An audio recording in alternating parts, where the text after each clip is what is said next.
चलो भाई, political science का टॉपिक कंप्लीट हुआ था लास्ट क्लास में, मौलिक कर्तव्य वाला, है ना। भाग 4 हमने भाग 1, 2, 3, 4 और 4A तक पढ़ लिया। एक भाग में क्या थी, किसकी जानकारी? देश में क्या क्या थे? यूटी और स्टेट्स। सेकंड में किसकी जानकारी थी? नागरिकता। तीसरे में क्या थे? मौलिक अधिकार। 4 में क्या था? डीपीएसपी। और 4A में क्या थे? मौलिक कर्तव्य। चलो इसके आर्टिकल्स बताना जरा, भाग 1 के। 36 से 51 और 51A यहीं तक पढ़ा था ना। हम सब जानते हैं, बस अब जो बातचीत करता था उसको बाहर करो। भाग 1 किसकी जानकारी देता है? देश। हमने बहुत डिटेल से पढ़ लिया तीसरे भाग को, एक एक आर्टिकल पढ़ा था। 12 से लेकर 35 तक तुम्हें एक एक आर्टिकल बताया था। ऐसे ही 36 से 51 तक हमने सारे पढ़े। फिर 51, 1, 11 मौलिक कर्तव्य भी हमने सारा डिटेल से चैप्टर पढ़ा। आज 1 को डिटेल से पढ़ लेते हैं ताकि इनमें हमें दिक्कत ना रहे। भाग 1 जो किसकी जानकारी देगा आपको? देश की। आप सब लोग अटेंटिवली बोर्ड पे ध्यान रखें, ये बहुत बड़ा चैप्टर है तुम्हारी किताब में। इस चैप्टर को पढ़ लेंगे तो सिर्फ एक इंट्रोडक्शन था कि भाग 1 क्या है, आज इसको डिटेल से जानेंगे। आपके इंडिया में जो कॉन्स्टिट्यूशन लिखा है इसमें 2 चीज़ें आपको मिलती हैं। एक तो सबसे पहले आपको राज्य की जानकारी मिलती है, जिसको आप कहते हैं हमारे स्टेट्स हैं, जो आज की डेट में कितने हैं? 28। दूसरी जानकारी आपको केंद्र शासित प्रदेश की या संघ शासित राज्यों की, या जिसको आप कहते हैं यूनियन टेरिटरी, जो कुल मिलाकर कितनी है? 8। आपके इंडिया में आर्टिकल 1, 2, 3 याद करो। 1 में था भारत राज्यों का एक संघ है। 2 में लिखा था अगर बाहर से हम कोई जमीन एक्वायर करते हैं। क्या तुमने आज तक कोई जमीन एक्वायर की है? कौन सी जमीन एक्वायर की तुमने? की है तुमने जमीन एक्वायर? पुर्तगाल से तुमने कौन सी जमीन एक्वायर की? गोवा। तुम्हें लगता है हमारा है, लेकिन ये एक टाइम पर गोवा किसके अधिकार में था? पुर्तगाल। तुमने फ्रांस से भी छीना था एक हिस्सा। पुर्तगाल से तुमने अपने हिस्से छीने, तुमने फ्रांस से हिस्से छीने। ब्रिटेन तो चलो तुम्हें ट्रांसफर करके गया था, तुमने छीना नहीं था, ब्रिटेन तुम्हें हिस्सा देके गया था। लेकिन फ्रांस और पुर्तगाल से तो तुमने जबरदस्ती हिस्से छीने हैं ना। फ्रांस से कौन सा हिस्सा छीना है, जिसको आज तुम क्या कहते हो? साउथ का कौन सा यूटी है तुम्हारा? पौंडीचेरी, जिसको तुम कहते हो पुदुचेरी। ये तुम्हारा थोड़ी था। किसका हक था इस पे? फ्रांस का। और तुम्हारे से मेरा यहाँ मतलब है ब्रिटेन, क्योंकि उस टाइम हम तो कहीं थे ही नहीं, यही आपस में लड़ते झगड़ते थे, हम तो चुपचाप बैठे रहते थे। ब्रिटेन अपनी सारी पावर हमें ट्रांसफर कर गया, हमें छीननी नहीं पड़ी। लेकिन ब्रिटेन के हटने के बाद फ्रांस और पुर्तगाल को लगा हम क्यों इनको पावर दें, जो हिस्सा हमारा है उसको बैठेंगे लेके। फ्रांस से हमें क्या छीनना पड़ा? अपना पौंडीचेरी। और ऐसी पुर्तगाल से क्या छीनना पड़ा? गोवा। आप जब अपने देश में जितना आपको ब्रिटेन ने दिया, अगर आप इसमें कोई नया हिस्सा क्रिएट करते हैं, फॉर एग्जाम्पल आपने हरियाणा बनाया, तो हरियाणा किससे अलग करके बना दिया था? पंजाब।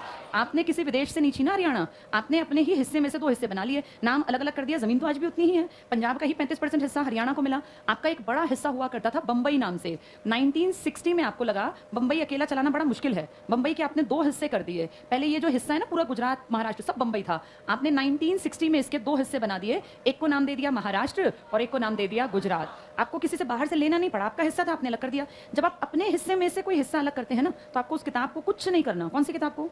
संविधान। लेकिन अगर आप किसी बाहरी एरिया से एक्वायर करते हैं या किसी बाहरी देश से जमीन को छीनते हैं या जो भी आप करते हैं, उसके लिए आपको अपनी किताब में कुछ फेरबदल करना पड़ेगा। इसका मतलब कुछ स्टेट्स बनने पर आपको अपने कॉन्स्टिट्यूशन में अमेंडमेंट करना पड़ता है, लेकिन सारे स्टेट्स पर नहीं करना पड़ता। आप जो ध्यान नहीं देगा ना उसको ये सब अजीब लगेगा कि ऐसा कैसे हुआ। तुम्हारे देश में स्टार्टिंग में सिर्फ 14 स्टेट्स थे, आज कितने स्टेट्स हैं? 28। 28 में से हार्डली 5-7 हैं जिनके लिए अमेंडमेंट हुआ, हर एक के लिए अमेंडमेंट नहीं हुआ। तुमने हर स्टेट के लिए अमेंडमेंट इसलिए नहीं किया क्योंकि तुमने अपने हिस्से में से काट दिया। हरियाणा पंजाब के लिए कोई अमेंडमेंट नहीं हुआ अलग से। ऐसे ही आंध्र प्रदेश से काट के तुमने क्या अलग किया? तेलंगाना बिना अमेंडमेंट के कर दिया, कहीं नहीं लिखा कौन सा अमेंडमेंट है। इससे ये पता चलता है कि अगर हम बाहर से कोई हिस्सा लेते हैं तो उसके लिए हमें अपने कॉन्स्टिट्यूशन में अमेंडमेंट करना पड़ता है, लेकिन अपने ही हिस्से में से हम नया हिस्सा बनाते हैं तो हमें अमेंडमेंट करने की जरूरत नहीं है। क्या ये बहुत छोटी सी बात क्लियर हो गई? सिक्किम का नाम सुना है? क्या खास बात है सिक्किम की? बेसिक बैच में बताती हूँ मैं ये बात। ये 3 तरफ से 3 देशों से घिरा है। किस किस से? नेपाल, इस तरफ भूटान और ऊपर क्या है? चीन।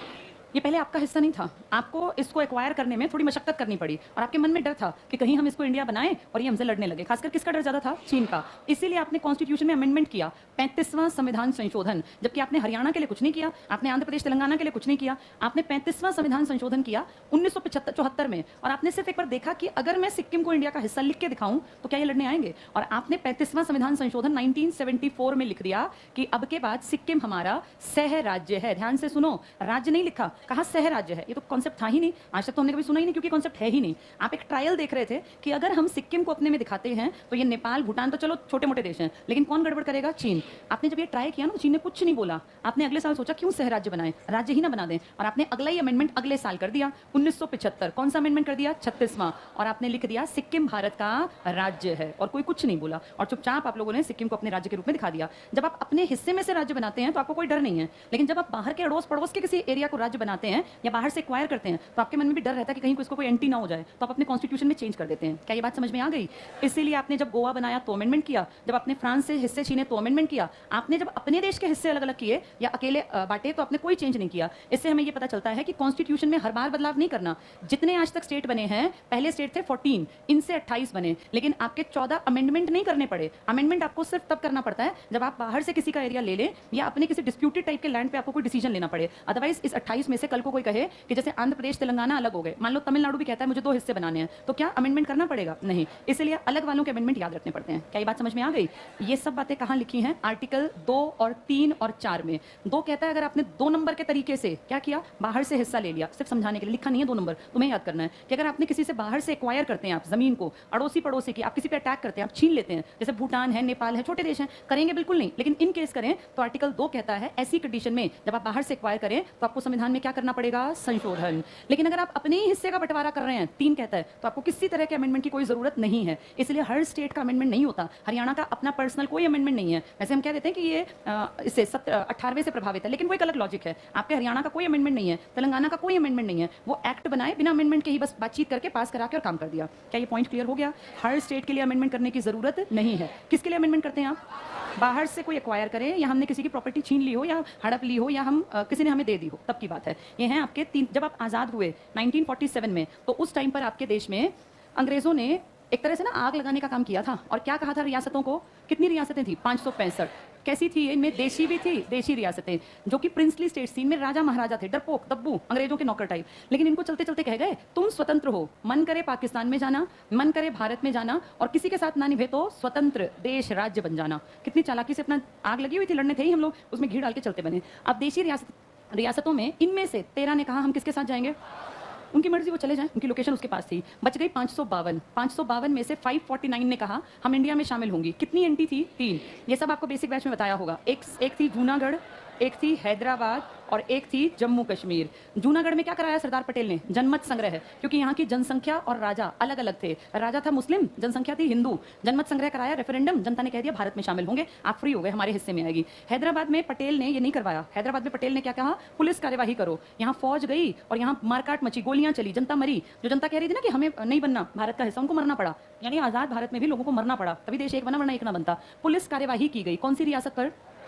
तब जाके हैदराबाद भारत का हिस्सा बना। जम्मू कश्मीर पे ना आप पुलिस कार्यवाही कर सकते, ना आप रेफरेंडम जनमत संग्रह करा सकते। आपने इसको खुला छोड़ दिया। और इसकी किस्मत मान लीजिए या पाकिस्तान की बदकिस्मती मान लीजिए, पाकिस्तान ने जब आपने इसको आजाद किया, कह दिया तेरी मर्जी, तब पाकिस्तान ने इसके ऊपर अटैक कर दिया। उस अटैक से जम्मू कश्मीर डर गया और जम्मू कश्मीर ने कहा मैं पाकिस्तान में तो बिल्कुल शामिल नहीं होऊंगा, मैं भारत के साथ विलय पत्र पर साइन कर सकता हूँ कुछ शर्तों के अनुसार। इनकी कोई शर्त नहीं थी। इसने अपनी कुछ शर्तें रखी जो कि उस टाइम पे नेहरू ने मान ली। नेहरू को लगा कि भाई बिना शर्त के तो आने से रहा। सब जितनी रियासतें थी ना, सब लालच देके बुलाई थी हमने। प्रीवी पर्स नाम का एक लालच मान लीजिए। उस प्रीवी पर्स में ये कहा गया था कि जितनी रियासतें भारत में शामिल होंगी, इनमें से उन सबको एक बहुत मोटा अमाउंट हर साल बिना टैक्स के लगे हुए, कोई टैक्स नहीं, कोई पूछेगा नहीं कहां पैसे का क्या किया, बहुत मोटी रकम उन लोगों को दे दी जाएगी हर साल। सिर्फ किस लिए? क्योंकि उन्होंने अपनी प्रॉपर्टी को किसका हिस्सा बनवा लिया? इंडिया। क्या फर्क पड़ता है? लोग तो वैसे ही रहते रहे, लोग वैसे ही खेती करते रहे, वैसे ही काम करते रहे। सिर्फ इतना कहने भर में कि मेरा हिस्सा भारत का, रकम मोटी मिल गई, इसी को नाम दिया जाता है प्रीवी पर्स। कुछ साल आराम से मिली, इस पे कोई टैक्स नहीं, करोड़ रुपए रखो, आराम करो, तुमसे कोई पूछने नहीं आएगा करोड़ का तुमने क्या किया, चाहे जोड़ो चाहे फेंको। लेकिन इंदिरा गांधी के टाइम पर जब देश में क्या लगी हुई थी? आपातकाल, इमरजेंसी। तब इंदिरा गांधी ने ये प्रीवी पर्स खत्म कराने के लिए अमेंडमेंट करवा दिया। और आर्टिकल 26वां कहता है, ये 1971 में ही काम हो गया था, इमरजेंसी से पहले। इमरजेंसी में तो रेड वेड डलवाई थी। फिर 1971 में इंदिरा गांधी दूसरे टेन्योर में आ गई थी। 1966 में जब शास्त्री जी की डेथ हुई ना, या शायद मर्डर, तो इंदिरा गांधी 1966 में पीएम की कुर्सी पर बैठ गई, जबकि ये लोकसभा की मेंबर भी नहीं थी, ये राज्यसभा की सदस्य थी। 1967 में इलेक्शन हुए तो ये जीत गई। 1971 में इलेक्शन जानबूझ के जल्दी कराए गए, 5 साल पूरे नहीं हुए, और उस इलेक्शन में धांधलेबाजी करके इंदिरा फिर जीत गई। इस धांधलेबाजी के बाद इंदिरा ने ढेरों अमेंडमेंट करवाए, अपने हिसाब से संविधान को जैसा चाहा वैसा तोड़ मरोड़ दिया। उसी में से एक अमेंडमेंट कौन से नंबर वाला है? 26वां, जिसमें इनकी इस रकम को बैन कर दिया कि किस बात की प्रीवी पर्स तुम्हें मिलेगी, बहुत मिल गई, 47 का आजाद हुआ देश, अब 70 प्लस हो गया, अब आपको प्रीवी पर्स नहीं मिलेगी। कुछ लोगों ने कोर्ट केस किया, सुप्रीम कोर्ट गए, लेकिन फाइनली वो हार गए, और तब के बाद आज तक प्रीवी पर्स नहीं दी गई। ये प्रीवी पर्स मोटी रकम सरकार नहीं देती थी, सरकार आपसे लेती थी, क्योंकि सरकार का पैसा बेसिकली किसका पैसा है? जनता। हम जो टैक्स देते हैं, हम जो फाइन भरते हैं, वही सरकार की कमाई का साधन है। सरकार अपनी कमाई कहीं बाहर से नहीं करती, सरकार कमाई करती है आपके टैक्स से, आपके पैसे से। उसी में सरकार इनको मोटी मोटी रकम दे रही थी, अब सरकार ने वो बैन कर दी। कौन से अमेंडमेंट से? 26वां। क्या इतना समझ में आ गया? भारत क्या है? कोई तुमसे पूछे बताओ भारत क्या है? भारत राज्यों का एक संघ है। भारत को संघ राज्य कह सकते हैं, संघीय देश कह सकते हैं, देश कह सकते हैं, राष्ट्र कह सकते हैं, राज्यों का संघ कहेंगे, राज्यों का संघ। इंडिया इज हाँ, यूनियन ऑफ स्टेट्स, यही शब्द अपने लिए यूज करना। तुम देश नहीं हो, बचपन में पढ़ा भारत एक देश है, लेकिन कॉन्स्टिट्यूशन कहता है India is union of states, जिसमें दो तरह की बातें हो गई हैं। एक तो आपके यूटी आते हैं और एक आपके क्या आते हैं, स्टेट्स। अगर बाहर से कोई हिस्सा हम एक्वायर करते हैं तो क्या अमेंडमेंट करना पड़ेगा, और अपना हिस्सा बदलाव करें तो आपके किसी हिस्से का क्या नाम बदला जा सकता है? किसकी पावर है? उस राज्य की या संसद की? किसी राज्य को अगर अपना नाम बदलवाना है ना, तो उस राज्य के एमएलए को पहल करनी पड़ेगी अपना नाम बदलवाने के लिए। वो लेटर लिख के साइन करा के भेजेंगे संसद, संसद उसको पारित करेगी। कोई अमेंडमेंट की जरूरत नहीं होती नाम बदलने में, ये बहुत बेसिक बात है। संसद अगर को अगर ठीक लगेगा तो उसका नाम परिवर्तन कर देगी। अगर संसद अकेली चाहे नाम बदलना, एमएलए ना चाहे, तो क्या नाम बदला जाएगा? बदला जाएगा। कितनी अजीब बात है ना। एमएलए की मर्जी के बिना आराम से बदल देंगे। एमएलए चाह के अपने राज्य का नाम नहीं बदल सकते, किसकी मर्जी के बिना? अगर संसद चाहे इस राज्य का नाम मुझे बदलना है और एमएलए कहीं जी मत बदलो, तो किसकी चलेगी? इससे पता चलता है आपकी संसद कितनी पावरफुल है। कोई कह रहा है मेरा नाम मत बदलो, लेकिन वो कह रही है बदलेगा, तो नाम बदलेगा। और कोई कह रहा है मेरा नाम बदल दो, ये कह रही है कोई जरूरत नहीं है, तो नाम नहीं बदलेगा। क्लियर सबको ये? ठीक है, थोड़ा सा किताब उठा के पढ़ते हैं, जो जो नया पॉइंट मिलेगा उसको मैं बताती चलूंगी। शायद 6th चैप्टर है, देखो ये वाला। नहीं 6th तो नहीं है, 6 से 5th है ये, 5वां, संघ और उसका राज्य क्षेत्र। 5वें चैप्टर पे आ जाओ, 54 पेज पर, यूनियन एंड इट्स टेरिटरी। मिल गया सबको चैप्टर? 54 पेज पर है। जिनके पास किताबें नहीं है ना, आज कुछ बच्चे नए जुड़े होंगे, उनकी माफी है। कल किताब के बिना जो नए आए हैं बता दूं, क्लास से बाहर निकाल दिया जाता है। कारण बोले बिना रहेंगे ही नहीं। इतने समझदार नहीं होते ना कि अगर किताब नहीं तो चुप ही हो जाएं। वो अपने आसपास के 10 लोगों को दुखी करेंगे जो कि पढ़ने वाले हैं, और ये बिल्कुल नहीं सुना जाएगा कि कोई अपने आसपास के लोगों को दुखी करे, इसलिए क्लास से निकलवा देती हूं मैं। संघ और उसका राज्य क्षेत्र, पेज 54 पे आओ, पहला पॉइंट पढ़ो। संविधान के भाग 1 के अंतर्गत अनुच्छेद 1 से 4 तक में संघ और उसके राज्य क्षेत्रों के बारे में प्रावधान। इसमें मेन चीज अंडरलाइन कर लो, भाग 1 से 4, संघ और राज्य क्षेत्र। मेन बात, पेपर में जाने से पहले इसको जरूर रीड करके जाना। अगला पॉइंट देखो, अनुच्छेद 1 में कहा गया इंडिया यानी भारत राज्यों का एक संघ है, यूनियन ऑफ स्टेट्स। अंडरलाइन कर लो, भारत देश है, राष्ट्र राज्य है, या राज्यों का एक संघ है? हाँ, अब कभी टिक मत करना भारत एक राष्ट्र है, गलत है ये। बोलते बेशक हम हैं, लेकिन हमें संविधान कहता है India is union of states, ऐसा लिखा हुआ है आर्टिकल 1 में। आगे पढ़ो, ये व्यवस्था 2 बातों को स्पष्ट करती है। एक, देश का नाम। तुम्हारा नाम क्या है देश का? कितने नाम है तुम्हारे? हमने अपने 1000 नाम बना रखे हैं। भारतवर्ष है ना, हिंदुस्तान, भारत, इंडिया और आर्यावर्त, ब्रह्मावर्त। हमारे सिर्फ 2 नाम चलते हैं जो पढ़े लिखे लोग मानते हैं, एक इंडिया, और हिंदी में अंग्रेजी में लिखा है इंडिया, दैट इज भारत। तो आपको कोई भारतवर्ष नाम नहीं लिखा, आपने खुद बना लिया। आर्यावर्त नाम आपका पुराने इतिहास में था। जो मान्य नाम है ना आपका, वो सिर्फ या तो भारत है या इंडिया। और आपके कॉन्स्टिट्यूशन में क्या लिखा है? India that is Bharat. तो 2 नाम है आपके, इंडिया और भारत। आपका कॉन्स्टिट्यूशन किस भाषा में लिखा गया था? इंग्लिश। पर क्योंकि आपका मान्य नाम भारत था, तो इसलिए अंग्रेजी में ही लिख दिया इंडिया दैट इज भारत। तो 2 नाम हो गए आपके, इंडिया और भारत। ये टिक कर लो। तो आप, हिंदुस्तान तो हमने वैसे ही बना रखा है। महात्मा गांधी ने कहा था ना, हिंदू प्लस मुसलमान तो हिंदुस्तान, उर्दू का यूज करके। हमारा मान्य नाम नहीं है वो, संविधान सिर्फ 2 नामों को कहता है, इंडिया दैट इज भारत। अगला टिक करो इसमें। तो देश का नाम और दूसरी, राजकाज की पद्धति कैसी है आपकी? भारतीय परिसंघ राज्यों के साथ किसी समझौते का परिणाम नहीं है, इसलिए राज्यों को संघ से अलग होने का अधिकार नहीं है। अंडरलाइन कर लो। क्या तुम्हारे देश में राज्यों के साथ समझौता किया, या सच्चाई ये है कि जबरदस्ती सही सबको भारत बना दिया? कौन था वो आदमी जिसने बहुत स्ट्रिक्ट नियम बनाए? सरदार वल्लभ भाई पटेल। इनके पास ये पावर कैसे, क्या थे ये भारत के? गृह मंत्री, होम मिनिस्टर। और क्या थे ये उस टाइम पर? Deputy prime minister. ये 2 पोस्ट थी ना इनकी। अगर कोई कहे डिप्टी कैसे बनाए तो चलो मान लिया नहीं है, क्योंकि पोस्ट लिखी नहीं है, लेकिन क्या थे ये भारत के? गृह मंत्री। और होम मिनिस्टर की जिम्मेदारी है पूरा देश एक बन के रहे, तो इन्होंने वो काम किया और इन्होंने 2 साल लगा दिए देशी रियासतों का एकीकरण करने में। कब की घटना है ये? 1948 से 50। तुम्हें क्या लगता है, इनके डर से लोग इकट्ठे हुए या इंडिया में लोग थे ही समझदार? इंडिया में लोग डर से इकट्ठे किए हैं, नहीं तो इंडिया में इतने समझदार बिल्कुल नहीं है। और मैं आपको अगर सच्चाई बताऊं ना, 565 में से 552 आपको मिली थी ना, 52 आपके हिस्से में थी। इन 552 में से 5 नहीं निकलती जो कहती इंडिया बनना है। ये सब पता है क्या कहते? अरे हम तो राज महाराजाओं के परिवार के, हम तो अलग देश बनेंगे। ये सब देश बनने की कोशिश करते, अगर कौन आदमी ना होता? सरदार पटेल। इंडिया में हर कोई अपने आप को हीरो ही तो समझता है, चाहे उसकी कोई औकात ना हो। यहाँ सब यही सोच रहे कि हम तो भैया राजा महाराजाओं के घराने। पटेल अगर स्ट्रिक्ट ना होते ना, तो इंडिया नाम की जगह ना होती। आप में और अमेरिका में यही तो अंतर है। अमेरिका जब आजाद हुआ, 13 बड़ी बस्तियां ब्रिटेन के चंगुल से, तो उनके 50 छोटे छोटे इलाके थे। इन 50 से पूछा बताओ क्या करना है, तो पता है 50 क्या बोले? इकट्ठे रहेंगे। अगर अलग हो गए तो अड़ोसी पड़ोसी देश दुनिया आके हमें कब्जे में ले लेगा। इकट्ठे हैं तुम, ताकतवर हैं भाई, यूनिटी जहां है वहां स्ट्रेंथ तो है ही। इन्होंने कहा हमारा नाम भी हमारा डर दिखाएगा, और इसने अपना नाम रखा यूनाइटेड स्टेट्स ऑफ अमेरिका। अपनी मर्जी से इकट्ठे हैं, साझे में रह रहे हैं, किसी के डर या दबाव से नहीं। आपके स्टेट्स तो भागने वाले थे, तो पटेल ने कहा ये तो मानने से रहे, इनको यूनाइटेड स्टेट्स मत कहो। हमें क्या कहा गया, हम क्या बने? Union of states. अपने में और इनमें अंतर देख लो। तुम्हें जबरदस्ती इकट्ठे बांध के रखना पड़ा है, समझाना पड़ा कि तुम अगर अलग हो गए ना, तो ये पड़ोसी पाकिस्तान, चाइना तुम्हें हजम कर जाएगा, खा जाएगा भारत को। हमें ये समझ में ही नहीं आया, हमें लगा नहीं हम तो अलग ही होंगे। पटेल ने कहा इकट्ठे जबरदस्ती पीट के करने पड़े, लेकिन इकट्ठे कर लो। हैदराबाद की कहानी सुनाई होगी मैंने, कह रहा था अलग मुझे बनना है, मुझे देश बनना है। देश के बीच में देश कैसे चलेगा? पुर्तगाली कह रहे थे गोवा तो हमारा अभिन्न अंग है, हम नहीं देंगे। तो देश के बीच में कई देश बन जाते, अगर कौन आदमी ना होता? पटेल। इन्होंने जबरदस्ती सबको बांधा और कहा किसी की इतनी औकात नहीं रखनी कि वो अपनी मर्जी से देश से अलग हो जाए। अब चाहो ना चाहो तुम देश हो, चाहे तुम रो लो, पीट लो, लो मर लो, तुम अलग नहीं हो सकते। इनको क्या कह रखा है, जिस दिन तुम्हारा मन करे इस गुच्छे को छोड़ के चले जाना, इंडिपेंडेंट हो तुम सब। ये कहते हैं नहीं जी हम नहीं जाएंगे, हम गए तो हमारी कोई औकात ही नहीं, हम तो इकट्ठे हैं तो ताकत है। इनमें और हम में ये अंतर है, और हम आपस में लड़ लड़ के जब देखो इससे अलग होना है, जिससे अलग होना है, हमारी आपस में नहीं निभती, और ये बाहर बाहर के इकट्ठे होकर बैठे हैं सारे बिना किसी दबाव के। कितने हैं ये लोग? 50। आप कितने हैं? 28। 28 टूट जाएं अगर दबाव ना हो तो आपको ये आजादी दी ही नहीं। माँ बाप उस बच्चे को आजादी से जीने का मौका देते हैं जिसकी बुद्धि का विकास हुआ हो। अगर कोई बेवकूफ है, मूर्ख है, पढ़ा लिखा नहीं है, पैरों पे नहीं खड़ा हुआ, चाहे लड़की है चाहे लड़का, और वो कहे पिताजी मुझे कोई बड़ा डिसीजन अपने आप में लूंगा या मैं अपने आप अपने डिसीजन मेकर बनूंगी, तो पेरेंट्स डांटेंगे। जिस दिन आप पैसे कमाने लग गए, आप परमानेंट जॉब पे पहुंच गए, आपके सारे डिसीजंस को वैल्यू दी जाएगी। इसने ऐसा ही किया, इसका हर स्टेट ताकतवर था और उसके डिसीजन को वैल्यू दी गई कि बताओ साथ रहना या अलग, सारे बोले इकट्ठे रहेंगे। आपका देश वो नादान टाइप के बच्चे नहीं होते कि 15 में मैं तो अपनी लाइफ खुद ही सोचूंगा मुझे क्या करना है, तो पेरेंट्स क्या करेंगे, पकड़ के उसको अच्छा ढूंढेंगे कि इधर आ जा तेरी लाइफ मैं बताऊंगा। ऐसे ही करते हैं ना पेरेंट्स। आपकी लाइफ आपकी तब है जब आपके ऊपर कोई विश्वास दिखाए। किन लोगों ने विश्वास गेन किया? अमेरिका ने, मर्जी से इकट्ठे हैं। आपने ये विश्वास आज तक गेन नहीं किया। आज अगर मौका मिल जाए ना, नॉर्थ ईस्ट का सारा गुच्छा भारत से टूट जाए, ये सच्चाई है। नॉर्थ ईस्ट वाले कहते हैं हम निगलेक्टेड हैं, हमें इंडिया क्या समझता है, पूरा साउथ इंडिया से अलग हो जाए, इंडिया इंडिया ना रहे। अगर इतनी आजादी हो जितनी कहाँ के स्टेट्स को है, अमेरिका के, आपको यूनाइटेड स्टेट्स ऑफ इंडिया नहीं कहते, आपको क्या कहते हैं? तो क्या आप अलग हो सकते हैं? रो लो पीट लो, साझे में ही रहना पड़ेगा, चाहे कुछ कर लो, इनकी मर्जी है, इंडिपेंडेंट है, जब चाहे अलग हो जाएंगे। चलो देखो आगे क्या बताते हैं। तो ये पॉइंट समझने का है, राज्यों को संघ से अलग होने का अधिकार नहीं है। कहां के राज्यों को अधिकार है? अमेरिका। लिख लो इसके पास, लिखो अमेरिका में है। वो समझदार बच्चे हैं, वो जो चाहे करें। आपके देश में भी नाबालिग छोटे बच्चे हैं, इनकी समझ में नहीं आएगा अलग होने का नुकसान, इसलिए इकट्ठे रखे हैं। नेक्स्ट पढ़ के देखो, भारतीय संविधान के भाग 1, अंडरलाइन करो 1, इसमें 3 चीजें हैं, राज्य, संघ राज्य क्षेत्र यूनियन टेरिटरीज, और अर्जित राज्य क्षेत्र एक्वायर्ड टेरिटरीज। कितनी एक्वायर की है तुमने अपने एरिया के अलावा? 2-4 जो तुमने अपने में से एक्वायर कर ली हैं, वो कौन सी हैं? गोवा, दादर नागर हवेली, है ना, ये आपके ही हिस्से में थी। क्या आपने अपने हिस्से से अलग जाके कुछ एक्वायर किया है? नहीं किया। चीन ने किया था, तिब्बत। चीन तो सब कुछ एक्वायर करने के चक्कर में है। आपके जो देश के बीच में था ना, वो तो आपको एक्वायर करना ही था, लेकिन उसको एक्वायर करने में क्या आपको अमेंडमेंट करना पड़ा या नहीं करना पड़ा? विदेशी अधिकार से अगर आप चीज को लेंगे तो आप किताब को बदलेंगे, आप अपनी चीज में अगर चेंज करेंगे तो किताब को नहीं बदलेंगे। अगला पॉइंट टिक करना, वर्तमान में भारत में 28 राज्य और 8 संघ राज्य क्षेत्र हैं। अर्जित राज्य की सूची में कोई क्षेत्र शामिल नहीं है। तो आपने बाहर से क्या कुछ भी इस तरह से अलग से छीना जो आपसे बाहर था? आपने गोवा लिया, गोवा तो आप ही का था, पुराने टाइम में गोवा आपका था। आपने पौंडीचेरी लिया, तो पौंडीचेरी तो इतिहास में हमारा ही था, वो तो हिस्सा दूसरे ने जमा लिया, वरना था तो हमारा ही। नेक्स्ट पढ़ना, राज्यों और संघ शासित राज्यों के नाम, ये टिक कर लो, नाम, उनका क्षेत्र विस्तार संविधान की पहली अनुसूची में। तो सब राज्यों का नाम, उनका एरिया कहाँ लिखा गया है? पहली। कितने आर्टिकल्स में लिखा गया होगा? स्टार्टिंग के 4 में, 1 2 3 4, पहले में है सारी जानकारी।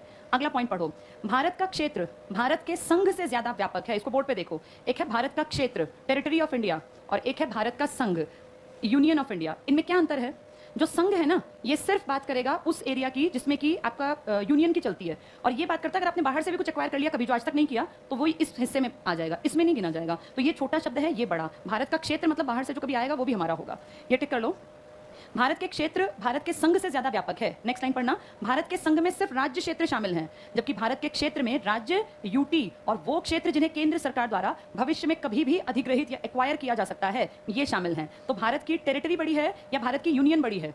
टेरिटरी में कौन कौन से एरिया हैं जो कभी आप लोग छीन भी लोगे? छीनोगे कभी नहीं, लेकिन आपने कह रखा छीने तो भारत के क्षेत्र में आएंगे। नेक्स्ट टिक करना, संघीय व्यवस्था में राज्य इसके सदस्य हैं और केंद्र के साथ शक्तियों के बंटवारे में हिस्सेदार है। क्या आपके देश में शक्तियां बांटी गई हैं? किस किस के बीच में? केंद्र और राज्य। ऐसा कहां लिखा है? वेरी गुड, ये लिखा है 7वीं अनुसूची में। किसका बंटवारा था? शक्तियों का। नहीं, यार तुम्हें लिस्ट बताई थी मैंने, 100 और 61 और 52। यहां लिख लो, ये जहां लिखा है ना शक्तियों का बंटवारा, यहां लिख लो 7वीं अनुसूची, 7th शेड्यूल, 7वीं अनुसूची, केंद्र राज्य संवर्ती। फिर तुम्हें याद आ जाएगा कि इसका मतलब क्या है। 7वीं अनुसूची, केंद्र राज्य और संवर्ती सूची, उसमें है ये शक्तियों का बंटवारा जो लिखा है यहां। अगर शक्तियों का बंटवारा है तो एक वर्ड में बताओ कौन सी सरकार है? शक्तियों का बंटवारा किस सरकार में होता है? पार्लियामेंट्री गवर्नमेंट में या फेडरल गवर्नमेंट में? क्या कहते हैं उसको? एक होती है संघात्मक शासन और एक होता है संसदीय। इंग्लिश में कहें तो ये पार्लियामेंट्रियन सिस्टम और ये है फेडरल सिस्टम। फेडरल में क्या आता है? शक्तियों का बंटवारा। आपने किससे सीखा ये? कनाडा से। और ये किससे सीखा आपने? ब्रिटेन से। आपके यहाँ दोनों चीजें हैं, आपने फेडरलिज्म से भी सीख रखा है और पार्लियामेंट्री सिस्टम से भी। ब्रिटेन से जो आपने सीखा वो है Lok Sabha plus Rajya Sabha plus president of India, और इससे जो आपने सीखा वो है union list, state list plus concurrent list. दोनों का मिक्सचर है। आप यहाँ लिख लो संघात्मक व्यवस्था इसी पॉइंट में, फेडरल सिस्टम। जब शक्तियों के बंटवारे की बात हो तो फेडरलिज्म की बात है ये, संघात्मक। पार्लियामेंट्री मत लिखना, वो यहाँ नहीं आएगा। अगले पॉइंट पर आओ, संघ शासित क्षेत्र और केंद्र द्वारा अधिग्रहित क्षेत्र में सीधे केंद्र सरकार का प्रशासन होता है, यानी यूटी और स्टेट। यूटी में केंद्र देखती है। इसके बाद अगले पॉइंट की चौथी लाइन पर आना, काम की है वो लाइन, 5वीं है बल्कि। भारत ने संविधान लागू होने के बाद कुछ विदेशी क्षेत्रों का अधिग्रहण किया, जैसे दादर नागर हवेली। ये बाहर थी, आपके भारत में ही थी? भारत में थी। गोवा भी आपके भारत में था, दमन दीव भी आपके भारत में था, पौंडीचेरी और सिक्किम। आपने सिक्किम को थोड़ा ट्राई किया था कि कहीं हमारे ऊपर अटैक ना हो जाए। कौन सा अमेंडमेंट किया था? 35वां। फिर कौन सा किया? 36वां। कौन सा शब्द आप नया लाए जो पहले नहीं था? ये हमारा सह राज्य बना। फिर कहा नहीं, सह राज्य नहीं, हमारा राज्य है 1975 में। इसमें अगला पॉइंट टिक करो, अनुच्छेद 2, संसद को संघ में नए राज्यों का प्रवेश या स्थापना करने के लिए कानून बनाने का अधिकार। ये नए राज्य 2 में कैसे आएंगे? आप में से बनेंगे, बाहर से आएंगे? 2 में 2 नंबर बाहर से आएगा, 3 में क्या करोगे? अपने में से ही बना देंगे। अगला पॉइंट टिक करो, नए राज्यों के गठन या वर्तमान राज्यों के क्षेत्र, सीमा या नामों में परिवर्तन की शक्ति किसके पास है? अगर संसद मना कर दे नाम नहीं बदलना और कोई स्टेट कहे मैं बदलूंगा, तो क्या स्टेट बदल पाएगा? और संसद कहे तुम्हें नाम बदलना है और स्टेट कहे नहीं बदलूंगा, किसकी चलेगी? संसद की। अगले पेज पर आ जाओ, अनुच्छेद 3 में क्या था? कहां का स्टेट? बाहर का या अपना? अपना। अंडरलाइन करना, संसद साधारण बहुमत से किसी नए राज्य का गठन किसी वर्तमान राज्य के क्षेत्र में, उसकी सीमा में या नाम में परिवर्तन कर सकती है, किंतु इससे संबंधित विधेयक राष्ट्रपति की सिफारिश से संसद में प्रस्तुत किया जाएगा, अन्यथा नहीं। तो जो नाम भी बदलना है ना, सीमा बदलनी है। जो लोग सुबह हरियाणा जी के पढ़ रहे थे उनको मैंने बताया था सुबह कि हरियाणा जब बना तो सरदार हुकुम सिंह लोकसभा के अध्यक्ष ने कहा था कि एक आयोग बनाना पड़ेगा। यानी ये मर्जी किसकी चलती है नया राज्य बनाने में? लोकसभा, राज्यसभा और राष्ट्रपति। एक शब्द में कहो तो संसद की। संसद के बिना काम नहीं चलेगा। अगले पॉइंट पर आ जाओ, संविधान के अनुच्छेद 4 में प्रावधान है कि, वेरी इंपॉर्टेंट, अंडरलाइन करो, नए राज्यों का प्रवेश या गठन आर्टिकल 2 के तहत, 2 वाला कहां से? आपके देश में से या बाहर से? बाहर से। नए राज्यों का निर्माण, सीमाओं, क्षेत्रों और नामों में परिवर्तन अनुच्छेद 3 के तहत। अगर 3 से अमेंडमेंट कर रहे हो तो क्या उसको किताब में लिखना पड़ेगा? 2 का अमेंडमेंट किताब में लिखना पड़ेगा। 2 तुमने किससे लिया है? हाँ, जब भी कभी तुम बाहर से कोई हिस्सा लोगे या छीनोगे या संधि करोगे तो तुम्हें उसके लिए क्या करना पड़ेगा? संविधान में संशोधन। ऐसा पता है क्यों करते हैं? कल को कोई विदेशी आके कह दे जी इंडिया ने मेरे साथ गलत किया, इंटरनेशनल कोर्ट में हमारे खिलाफ केस कर दे, तुम दिखाएंगे देखो जी हमने तो अपनी किताब में उस सन में ये लिख दिया था। वो हमारे ऊपर ब्लेम नहीं लगा सकता। आप अपने देश में कुछ करो, अगर आप देश के भीतर अपने हिस्से 10 की जगह 12, 12 की जगह 22, 28 की जगह 35 करना चाहते हो कर लो, क्योंकि ये केस कोई आईसीजे में जाके तो कर नहीं सकता कि इंडिया ने 35 हिस्से कर लिए अपने। हमारी मर्जी, हम चाहे इन 28 के 58 बना दें, चाहे इनको 8 बना दे, हमारे ऊपर कोई ब्लेम थोड़ी लगाएगा। लेकिन जब इंटरनेशनल लेवल पे बात उठती है ना, तो आप अपनी किताब में चेंज कर लेते हैं। चेंज का मतलब है एक आदमी ने नहीं किया, वो उसमें लोकसभा, राज्यसभा, राष्ट्रपति, लंबे डिस्कशन और सबकी नॉलेज में अखबारों में छपा, आपके पास वो एक प्रूफ है। और आप कल को कोई ब्लेम करें ना तो सीधे कोर्ट में जाएंगे, देखो जी ऐसा ऐसा हुआ था, इस सन से इस बीच में हमने ये कार्यवाही की, इतने साल ये हुआ, ये बिल पेश किया, तो आपके पास कागज पत्री है। आपने अपने देश में क्या किया, कोई बाहर क्यों पूछेगा आपसे? इसीलिए आपने कहा अगर देश के भीतर हम कुछ करते हैं तो उसके लिए हम संविधान में संशोधन नहीं करेंगे, लेकिन अगर हम बाहर से कोई हिस्सा लेते हैं तो हम संशोधन करेंगे। अब एक क्वेश्चन उभरा, जब आप आजाद हुए ना तो रेड क्लिफ नाम का एक आदमी था, अगर तुम्हें पता हो, क्लिफ रेखा है आपके और पाकिस्तान के बीच में, तो रेड क्लिफ ने पता क्या किया? रेड क्लिफ ने कागज पे सब कुछ बनाया, पूरा स्ट्रक्चर। इंडिया आज का बांग्लादेश तब का भारत था और पाकिस्तान भी भारत था। उसने ड्रॉ करके लाइन और बता दिया भाई ऐसे ऐसे इधर से ये हिस्सा होगा, इधर से ये। एक हिस्सा आपका था पश्चिम बंगाल, जिसको आज आप कहते हो ना, पहले बांग्लादेश पश्चिम सब एक था। तो जलपाईगुड़ी नाम की एक जगह है, जलपाईगुड़ी वेस्ट बंगाल में है। ये लिखी नहीं है इसलिए सुन लो कहानी। जलपाईगुड़ी में रेड क्लिफ ने क्या कहा, कुछ गांव पड़ते थे जहां पे मुसलमान ज्यादा थे लेकिन वो हिस्सा था इंडिया का। तो रेड क्लिफ ने कागज में लाइन पे नहीं लिखा, लेकिन रेड क्लिफ ने कहा कि भाई ये वाला हिस्सा इंडिया को मिलेगा जो यहाँ था। कुछ इस तरह की लोकेशन थी उसकी कि बस वो सीमा पे था। तो जलपाईगुड़ी के उस हिस्से को जबानी रेड क्लिफ ने कह दिया इंडिया का हिस्सा है। ठीक है, बात आई गई हो गई। जब देश आजाद हुआ ना, तब जो ये जिन्ना थे इन्होंने बड़ी चालाकी दिखाई और इनको पता था उस हिस्से में, जलपाईगुड़ी के उस हिस्से में, इसका नाम था बेरूबाड़ी। एक आधा गधा अभी भी बात में मशगूल है, बेरूबाड़ी। तो बेरूबाड़ी में मुसलमान ज्यादा, हिंदू कम। क्लिफ ने अपनी जबान से कहा था बेरूबाड़ी इंडिया का है, लेकिन वो लिखना भूल गया। अब इंडिया में जो चीज लिखित में नहीं है ना, उस पर कभी भी डिस्प्यूट बनना ही बनना। ये डिस्प्यूट उठा कि भाई बेरूबाड़ी तो मुसलमानों का इलाका है, इंडिया के पास कैसे रहेगा। अब वो रेड क्लिफ चला गया यहाँ से। हमने कहा रेड क्लिफ ने कहा था हिस्सा हमें मिलेगा। नेहरू और उस टाइम का जो उनका जिन्ना थे इस बात पे अड़ गए। जिन्ना कह रहा है तुम्हें कैसे मिलेगा, और कब कहा था रेड क्लिफ ने? भाई कहीं जबान तो कभी फिर जाए आदमी, कहते मुझे नहीं पता, मैंने तो सुना ही नहीं। ये जो कागज पत्री बनाए जाते हैं ना, जमीन को लेकर कागज बनवाने पड़ते हैं, इसके पीछे कारण यही है क्योंकि कोई भी कभी पलट सकता है। तो बेरूबाड़ी से अब पलट गए जिन्ना और बोले ये तो हमें दिया था। नेहरू ने कहा हमें दिया था, लिखना भूल गए। दोनों अपनी अपनी बात पे अड़ गए, ये बड़ा मुद्दा बन गया, मारकाट मची यहाँ। फाइनली जब बात बहुत हाथ से निकलती नजर आई तो राजेंद्र प्रसाद ने, उस टाइम पे आपके राष्ट्रपति थे, सुप्रीम कोर्ट के चीफ जस्टिस को कहा कि मुझे आपका परामर्श चाहिए, ये इनको दें हिस्सा या लें, क्या करें, मारकाट मचने दे। तो उस टाइम के चीफ जस्टिस ने खुद और 4 जजेस यानी 5 जजेस ने, एक बार जरा राउंड लगाओ इनमें से, देखो कौन सा गधा है बिना किताब के, निकाल दो उसको। इनको कोई माफी नहीं मिलनी चाहिए बिना किताब के। इतने जाहिल हैं, परवरिश पता नहीं कितने खराब घर में हुई, अकल नाम की चीज ही नहीं है। तो देखो क्या हुआ, 5 जजेस की टीम ने कहा कि इस तरह रोज रोज मारकाट मचाने से क्या निकलेगा, ये तो गलत है, अब क्या करें। तो दोनों बैठ के निपटा लो। 1958 में नेहरू और उनके वहां से एक आदमी था, नून नाम का था, उसका सरनेम था, तो नेहरू नून समझौता कह देते हैं। नेहरू नून समझौता 1958 में। और इसमें पता है क्या हुआ, हमने कुछ हिस्से उनको दिए और कुछ हिस्से जो उनके इलाके में थे जहां हिंदी भाषी या हिंदू ज्यादा थे उन्होंने हमें दिए। यहाँ पे डिस्प्यूट निपट गया, फिर भी लड़ाई झगड़े से बाज नहीं आए, फिर भी दोनों देशों की सीमा पे हमेशा लड़ाई झगड़े। अब जाके 2015 में फाइनली हमने इनको 111 बस्तियां दी हैं और इन्होंने हमें 51 बस्तियां दी हैं, और अब कम से कम लिखित में तो हम लोगों ने अपनी चीजों को बिल्कुल क्लियर कर लिया। अब हमारे और बांग्लादेश के बीच इस तरह का कोई विवाद नहीं रहा। ये विवाद जबानी रेड क्लिफ क्रिएट कर गए और इसकी भरपाई हमें करनी पड़ी। न जाने कितने आम लोग मरे, कितने गांव के लोग मरे, कितने फौजी मरे, तब जाके ये अमेंडमेंट के थ्रू आपने क्लियर किया। तो जो सबसे लास्ट अमेंडमेंट दोनों देशों के बीच था ना, वो 100th अमेंडमेंट था जिसमें ये बात लिखी गई थी। क्या ये पॉइंट समझ में आ गया? जब इस तरह के देशों से लेन देन करते हो ना, तो तुम्हें उस किताब को बदलना पड़ता है। कौन सी किताब को? संविधान को। अगर आप अपने में से लेन देन कर रहे हो अपने देश के बीच में, मत बदलो किताब। लेकिन जब आप किसी से समान बस्तियां ले रहे हो और दे रहे हो तो लिख लो, क्योंकि किसी का क्या भरोसा कल को कहां जाके केस कर दे कि जी ये मेरा हिस्सा खा गए। तो आपके पास लिखित में काम होना चाहिए। नेक्स्ट पॉइंट देखो, यही बता रहे हैं। अगले पॉइंट पर आ जाओ। सेकंड पॉइंट पढ़ रहे थे ना शायद, सेकंड पढ़ लिया? अच्छा, इसको दोबारा पढ़ लो। सेकंड पॉइंट को, फर्स्ट पॉइंट पढ़ा ना, सेकंड पॉइंट दोबारा पढ़ो, क्लियर होगा। संविधान अनुच्छेद 4 में यह प्रावधान है कि नए राज्यों का प्रवेश या गठन अनुच्छेद 2 के अंतर्गत, बताओ 2 अनुच्छेद में कौन से हिस्से आते हैं, अपने या बाहर के? यहां लिख लो बाहरी क्षेत्र, फिर याद रहेगा कि क्यों अमेंड करना पड़ता है। बाहरी क्षेत्र, मैंने फर्स्ट पॉइंट टिक करा दिया नए बच्चों को। फर्स्ट पॉइंट हो गया क्लियर? क्योंकि कई बच्चों की किताबें पुरानी हैं, उनके सारे पॉइंट टिक मार्क हैं। इसका ये ऊपर वाला करा दिया, अनुच्छेद 3 वाला? ठीक है, अगले पर इसी पर है ना जो पढ़ा रही हूँ। एक पॉइंट तुम्हारा रह गया, तुम्हारा नंबर रह जाएगा कहीं भी, इसलिए पूछती हूँ मैं। ये टिक कर लो, नए राज्यों का प्रवेश या गठन, आगे अंडरलाइन करो, नए राज्यों का निर्माण, सीमाओं, क्षेत्रों और नामों में परिवर्तन, अनुच्छेद 3 के अंतर्गत। 3 कहां से होता है? अपने में से, इसमें हमें किसी की परमिशन नहीं लेनी। अगली लाइन टिक करना, अनुच्छेद 368 के तहत संशोधन नहीं माना जाएगा। इस तरह का कानून एक सामान्य बहुमत और साधारण विधायी प्रक्रिया के जरिए पारित किया जा सकता है। तो क्या हर राज्य के लिए अमेंडमेंट करोगे? क्या किसके लिए करोगे अमेंडमेंट? हमने किसी देश से छीन लिया तो हम लिखित में करेंगे, अदरवाइज नहीं करेंगे। नेक्स्ट पॉइंट करना, बेरूबाड़ी संघ पश्चिम बंगाल, यहां लिखो जलपाईगुड़ी। पूर्वी पाकिस्तान ने इस पर दावा किया, लिख लो यहां जलपाईगुड़ी, ये डिस्ट्रिक्ट है। पूर्वी पाकिस्तान ने इस पर दावा किया। बांग्लादेश तो बाद में बनेगा ना, पहले क्या था वो? पूर्वी पाकिस्तान। ये बहुत बेसिक बात है, हर एक को पता है, एक बार बोर्ड पे देख लो। जब तुम आजाद हुए थे ना, तो तुम्हें आजादी के बाद बीच का हिस्सा तुम्हें मिला था, इस तरफ भी पाकिस्तान था और तुम्हारे इस तरफ भी। ये अपने आप को कहता था मैं क्या हूं? पूर्वी पाकिस्तान।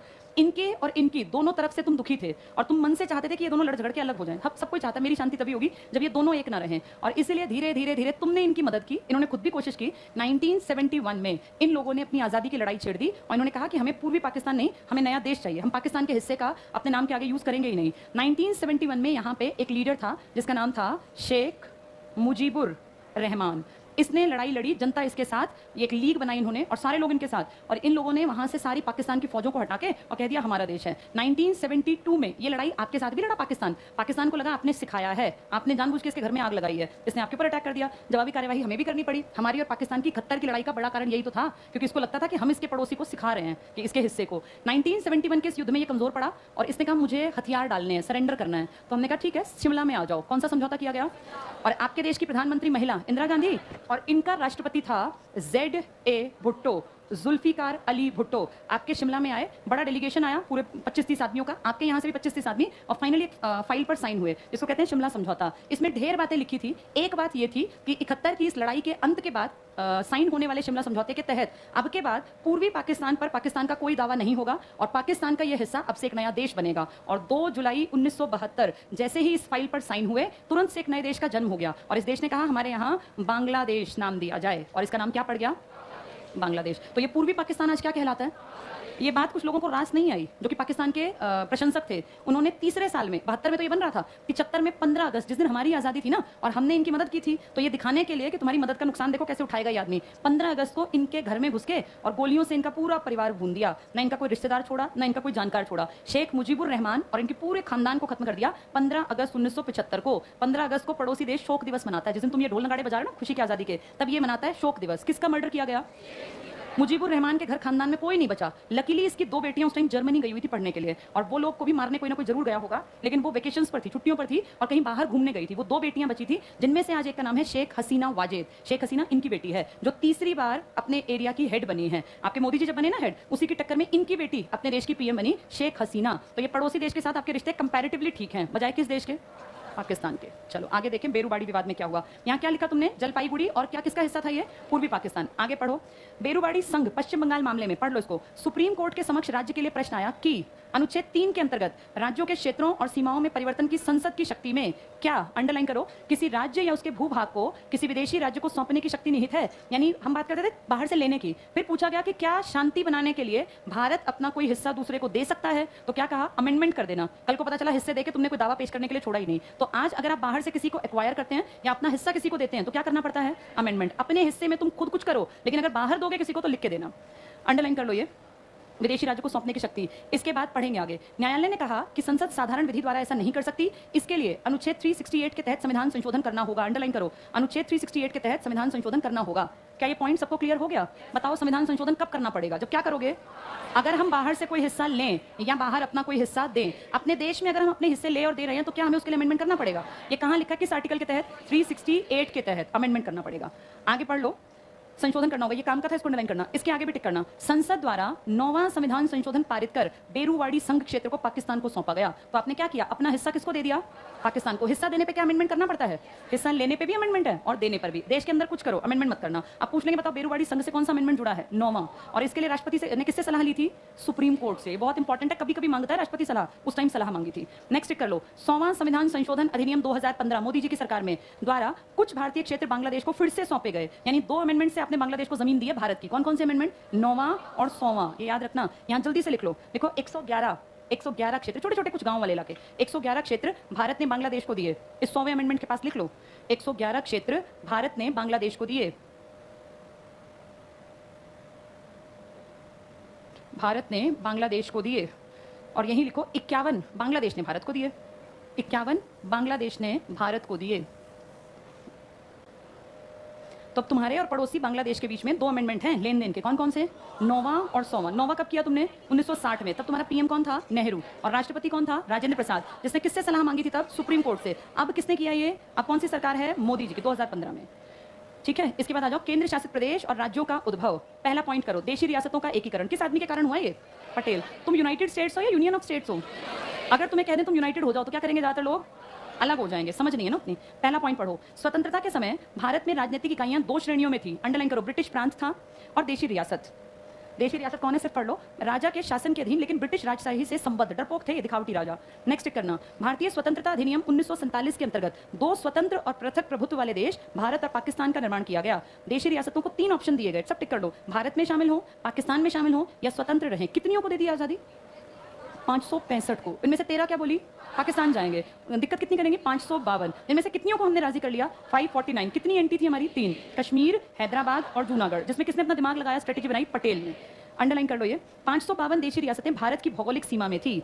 549 भारत में शामिल हो गई। बची हुई 3 रियासतें हैदराबाद, जूनागढ़ और कश्मीर ने भारत में शामिल होने से इनकार कर दिया। ये अंडरलाइन रखना। फिर पढ़ लो, हालांकि कुछ समय बाद इन्हें भी भारत में मिला लिया गया। अंडरलाइन करो, हैदराबाद को पुलिस कार्यवाही के द्वारा, कहां हमें गोलियां चलानी पड़ी आजादी का? हैदराबाद। मान ही नहीं रहे थे। क्या कह रहे थे हम क्या बनेंगे? स्वतंत्र राष्ट्र। कहां से बनते स्वतंत्र? नेक्स्ट भी टिक करो, जूनागढ़ को जनमत के द्वारा। क्यों जनमत क्यों कराया? क्योंकि यहाँ की जनता हिंदू और राजा मुसलमान, तो जनता से पूछ लिया। कश्मीर को विलय पत्र के द्वारा, कश्मीर को हमने विलय पत्र पर साइन लिए। कल को कह दे कि नहीं जबरदस्ती मुझे अपने में शामिल कर लिया, पाकिस्तान के साथ मिलने की कोशिश करे, तो हमने इसके साइन करवाए, राजा हरि सिंह के और आपके हेड के।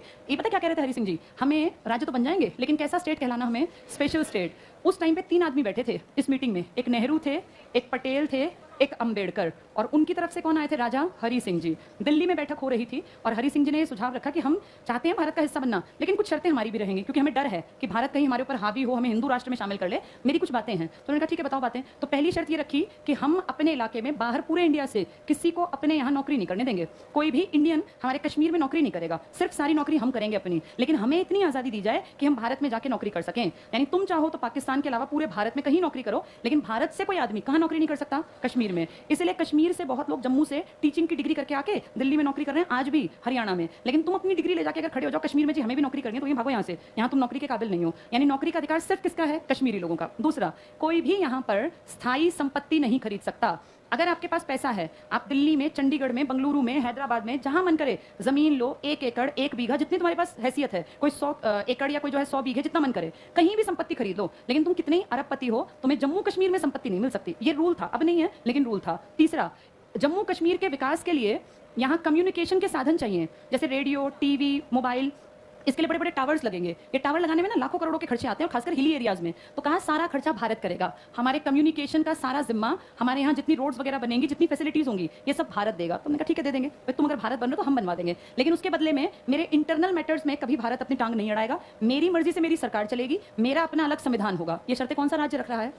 रियासत रख रही है। ये सुन के पटेल और अंबेडकर ने कहा यहाँ से उठो और चलते बनो, हमें नहीं चाहिए कश्मीर, हम जितना भारत है ना उसमें खुश हैं। आज तुम ये डिमांड कर रहे हो, कल नागालैंड करेगा, परसों अरुणाचल हिमाचल करेगा, फिर तमिलनाडु करेगा, फिर सब कहेंगे हम स्पेशल हैं, हमारे यहाँ किसी को नौकरी नहीं देंगे, सारा खर्चा भारत करेगा और हमारी संपत्ति सिर्फ हमारी। इस तरह तो हम तुम्हें सिर पे क्यों बिठाएंगे? ये बात लेकिन नेहरू ने कहा कोई बात नहीं, चुप रहो, शांत रहो, आज इसकी टाइम की कीमत है। अगर आज हमने राजा हरि सिंह की बात नहीं मानी और हरि सिंह के मन में एक बार आ गया कि मुझे किसके साथ चले जाना है, पाकिस्तान, तो फिर ये 100% हिस्सा हमारे हाथ से गया। और इसके जाने का मतलब था हिमाचल, पंजाब और हरियाणा की तरफ इनकी पकड़ मजबूत हो जाना, क्योंकि जैसे आज कश्मीर में हर टाइम भयानक दंगे और ये सब रहता है, अगर कश्मीर इनका होता तो ऑब्वियसली बात है उससे नीचे के हिस्से को परेशान करते, और नीचे के हिस्से में हिंदू बाहुल्य इलाका है, वो तो फिर भी ये है कि चलो मुस्लिम बाहुल्य है, अपने जैसा फील करते हैं कि लड़ाई झगड़े कम करें। तो हरि सिंह की बात की कीमत को उस टाइम किसने फील किया? किन दो ने कहा ये बेवकूफी है? अंबेडकर ने कहा मैं डिजाइन भी नहीं करूंगा ऐसा कोई आर्टिकल जिसमें किसी को स्पेशल का दर्जा दूं। अंबेडकर बहुत ज्यादा प्रिंसिपल वाले आदमी थे, इन्होंने कहा सब बराबर होंगे तो भारत बनेगा, और आज ये स्पेशल कल कोई और स्पेशल भारत बनेगा ही नहीं। इन्होंने साफ मना कर दिया और ना ही लिखा। आर्टिकल 370 अंबेडकर ने नहीं डिजाइन किया, किसी और से लिखवाया गया था। तो कौन सा आर्टिकल अंबेडकर बिल्कुल मना कर गए थे? 370। लेकिन कौन सोचता था लिखवाना ठीक है?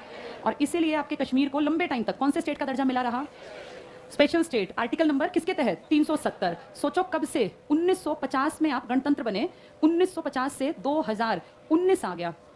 19 में धीरे धीरे पता ही नहीं चला किसी को। इनफैक्ट ये ना 18 की बात है, 18 के दिसंबर में कश्मीर में महबूबा मुफ्ती यहाँ की सीएम थी, और इनका सीएम बड़ा स्ट्रांग होता है, सीएम जो चाहेगा वैसा करवा देगा। तो बीजेपी ने क्या किया, खासकर आपके जो गृह मंत्री हैं, पहले महबूबा मुफ्ती से बातचीत की और उनको कॉन्फिडेंस में लिया कि आपकी सरकार अभी कुछ दिनों के लिए गिरवा देते हैं, मतलब विधानसभा भंग कर देते हैं और थोड़ी चीजें चेंज करेंगे आपकी बेहतरी के लिए, कश्मीर के फायदे के लिए, और आप चिंता ना करें, आपकी बहुत बढ़िया सरकार बनवाएंगे आगे। महबूबा मुफ्ती इस बात में आ गई कि ठीक है बढ़िया करेंगे, और उन्होंने कहा ठीक है भंग कर दो विधानसभा को। 2018 में कश्मीर की विधानसभा क्या कर दी गई? भंग। इसका मतलब किसकी पावर खत्म कर दी? सीएम की पावर खत्म होती, राज्य अपनी मर्जी नहीं कर पाएगा। अब ये करने के बाद ना किसी को कानो कान खबर नहीं हुई, रातों रात बहुत बड़ी सेना की फौज की टुकड़ियां कश्मीर में उतरने लग गई। लोगों की समझ में नहीं आई इतने फौजी क्यों आ रहे हैं, यहाँ तो कोई आतंकवादी घटना भी नहीं हुई। लगातार डिप्लॉय करते गए। जब ये हो गया ना कि बहुत फौज उतार ली, तो अचानक से हमें पता चला जनता को अगस्त में कि एक बिल पेश कर दिया गया है और पारित भी कर दिया गया लोकसभा और राज्यसभा से, जिसमें लिखा था आर्टिकल 370, जिसमें ये कैसा स्पेशल स्टेट था, ये स्पेशल, इसको खत्म करने जा रहे हैं। और अगस्त में राष्ट्रपति ने इस पर साइन किए। अभी एसआई के एग्जाम में ये क्वेश्चन आया था, राष्ट्रपति ने कब साइन किए थे इस पर, तो ये बता रही हूं ध्यान से सुन लो। इसलिए अगस्त में इस पे साइन होते हैं और 31 अक्टूबर, जब तक कि कश्मीर कुछ समझ पाता, कुछ कर पाता, कोई स्टेप लेता, तब तक तो फौजी वहां जाके पहुंच गए थे और वहां की सीएम थी नहीं, तो लोगों को इकट्ठा कौन करे। और रातों रात एक दिन 31 अक्टूबर 2019 को हमें खबर मिलती है, शाम होते होते पूरे देश में बहुत बड़ी आग की तरह फैल गई कि आज से 31 अक्टूबर की शाम से कश्मीर को राज्य की लिस्ट से हटाया जाता है, और अब कश्मीर राज्य नहीं है बल्कि क्या बना दिया गया? Union territory. और वहां सिर्फ किसका राज चलेगा? यूनियन, यानी जो केंद्र में बैठी है। केंद्र में किसकी सरकार बैठी थी? बीजेपी की, तो कह दिया बीजेपी की चलेगी। यानी महबूबा मुफ्ती जो वो सपना देख रही थी, जो बीजेपी ने उसको दिखाया था कि आप एक बार बस थोड़ा सा कुर्सी कुछ दिनों के लिए छोड़ दीजिए, फिर अब देखिए हम कैसे कश्मीर को उभारते हैं, वो ऐसा उभारा, गायब ही कर दिया। और क्या बना दिए? इसके 2 यूटी बना दिए। 2 यूटी बनाने से अब देखो ये बहुत बड़ी बात थी, और ये ना दंगे होने थे, लेकिन दंगे तब होते हैं जब घर से कोई निकल पाए। शाम हुई ना तो ये था कि शायद कश्मीर जलेगा, कश्मीर में मारा काट मचेगी, लेकिन जैसे ही वो दंगाई टाइप के लोग घर से निकले, हर एक घर के बाहर फौजी खड़ा था पूरी अपनी बंदूक लेके, और सबको कह दिया शूटेड साइट, जिसका दरवाजा खुल जाए ना वो झांक ले, मार दो उसको। तो आदमी जो अपने घर बैठ गए, और कहा सुबह रेडियो, टीवी, अखबार सब बंद, इनका ना तो इंटरनेट चलेगा, ना इनका टीवी चलेगा, ना अखबार। और वो भोंपू से लेके घोषणा करवा दी, घर से निकलते ही शूटेड साइट है, कोई केस नहीं होगा, तुमने दरवाजा खोला और तुम मरे। अब सोचो दंगाई कहां जाए, कैसे बाहर निकले, कैसे यूनियन बनाए। हर एक आदमी के घर के बाहर गलियों में फौज तैनात थी, और वो 2018 की प्लानिंग फाइनली कब समझ में आई लोगों को? 2019 के 31 अक्टूबर को। कि ये क्या हुआ? और पता है कई महीनों तक ना स्कूल तो बंद हो गए, अगले दिन घर से नहीं निकलना। सारी बेसिक कम्युनिटीज तुम्हें मिले ना मिले हमें कोई मतलब नहीं, ना तुम्हारे फोन चलेंगे, ना रेडियो, ना टीवी, ना अखबार। चुपचाप इस कमरे के अंदर कुंडी लगा के बैठे रहो, और निकले तो लोग मार दिए जाएंगे। अब लोग क्या करें? जैसे कोई कितने दिन तक कोशिश करेगा? 1 दिन, 2 दिन, 10 मरेंगे, 20 मरेंगे। फाइनली ये समझ में आ गया कि अब भारत ने पूरी तरह इसको अपने कंट्रोल में लेके और क्या बनवा दिया? इसका यूटी बनवा दिया। अब ये नहीं चलेगा। धीरे धीरे करके लोगों ने इस चीज को मान लिया, और मान लिया तो आज आप देख लो, आज दोनों यूनियन टेरिटरी हैं, लेह लद्दाख भी और जम्मू कश्मीर भी। क्लियर हो गया इतना? इस तरह से राज्य गड़बड़ करते हैं तो देश उनको ठीक कर सकता है। देखो इसमें तो ये 3 रियासतें हो गई, कौन कौन सी? हैदराबाद, जूनागढ़ और कश्मीर। चलो अब ये 4 भाग कल समझाऊंगी, बाकी आज इतना ही पढ़ेंगे। आर्टिकल किसने लिखा था? बाद में किसी और से लिखा था, अंबेडकर ने डिजाइन नहीं किया था। मैं देख के बताऊंगी, मैंने अपने नोट्स में लिखा हुआ है नाम।